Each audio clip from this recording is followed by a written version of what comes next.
हर कोई जानता है कि काशी में मरने वाले को मुक्ति मिलती है, ऐसा महादेव का वचन है। तो क्या अगर कोई मुसलमान है या जो धर्म को नहीं मानता और वो काशी में मरेगा तो क्या उसे मुक्ति मिलेगी? तो इस वीडियो में बताऊंगा कि क्या करने पर काशी में मरने से मुक्ति मिलती है और कैसे मिलती है।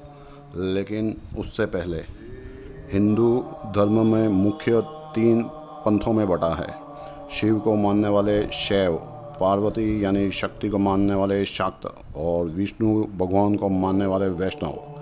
पर बहुत कम मंदिर और ऐसे स्थान हैं जहां तीनों पंथ के मानने वाले जाते हों, और उसमें से एक है मणिकर्णिका कुंड।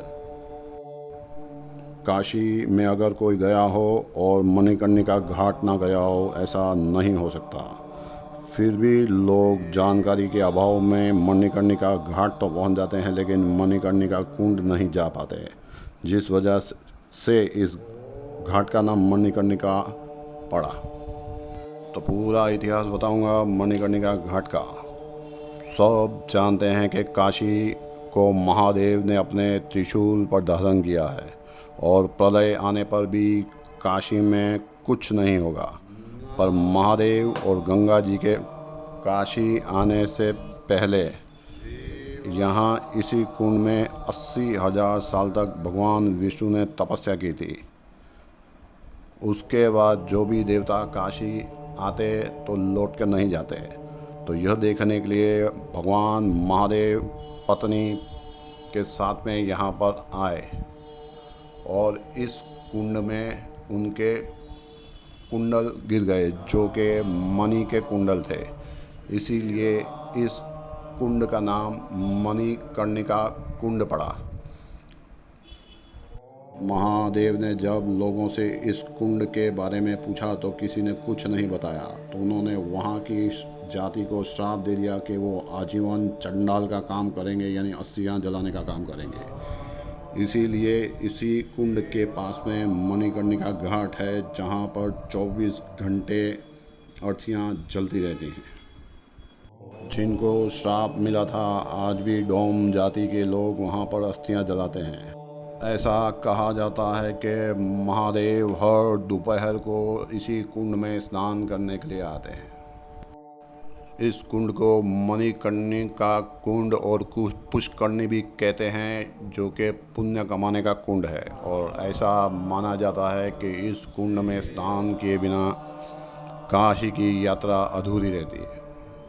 तो काशी में पंचकोसी जगह है, उसी में जिसके प्राण छूटते हैं उसी को मोक्ष की प्राप्ति होती है। और आज भी कलयुग में पंचकोशी में जिसके प्राण छूटते हैं उसके कान टेढ़े हो जाते हैं। भगवान शिव ने वचन दिया था पार्वती जी को कि जो भी पंचकोशी में प्राण छोड़ेगा उसे मुक्ति मैं दूंगा। और ये उसका प्रूफ है, क्योंकि आज भी कलयुग में कान टेढ़े हो जाते हैं।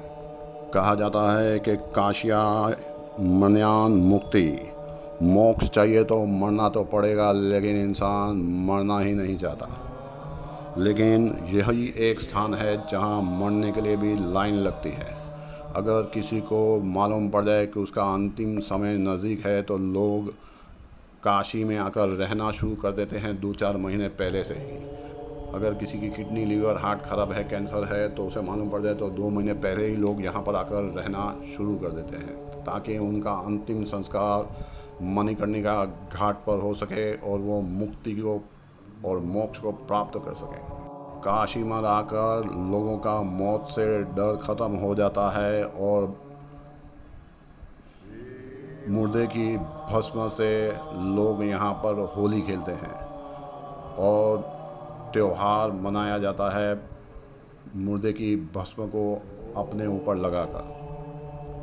मणिकर्णिका कुंड और मणिकर्णिका घाट को मोक्ष का द्वार भी कहा जाता है। 24 घंटे यह शमशान चालू रहता है और अस्थियां यहाँ जलती रहती हैं और यहाँ पर अंतिम संस्कार करने के लिए लंबी लंबी लाइन लगती है। इसीलिए इसे महाशमशान भी कहा जाता है। आज तक लोग यहाँ लाइन लगाकर 25 करोड़ लोगों का अंतिम संस्कार कर चुके हैं। बड़े बड़े महर्षि और साधु संत और तंत्र वाले भी यहाँ पर आकर वर्षों से साधना करते रहते हैं। यही पंचकोश क्षेत्र में पंचकोशी यात्रा होती है, जो होती है महाशिवरात्रि के आसपास। कुछ लोग एक दिन में करते हैं, कुछ 3 दिन में करते हैं, लेकिन इसकी महिमा चतुर्मास, पुरुषोत्तम मास और मल मास में भी करने की है, जहां पर मैं करने के लिए अगले साल जाने वाला हूं। अगर आप भी आना चाहते हैं तो कमेंट बॉक्स में ज़रूर बताइएगा। पंचकोशी की यात्रा इसी मणिकर्णिका कुंड में स्नान कर कर जल हाथ में लेकर संकल्प करके की जाती है, और जो भी मनोकामना मांगते हैं वो मनोकामना पूरी होती है, और पूरी होने पे फिर यहीं पर आकर इसी कुंड में अपना संकल्प छोड़ते हैं। अगर ये जानकारी आपके लिए नई थी तो हो सकता है कि आपके मित्रों और सगे संबंधियों के लिए भी नई हो और उन्हें भी दर्शन करवाएं। हर हर महादेव।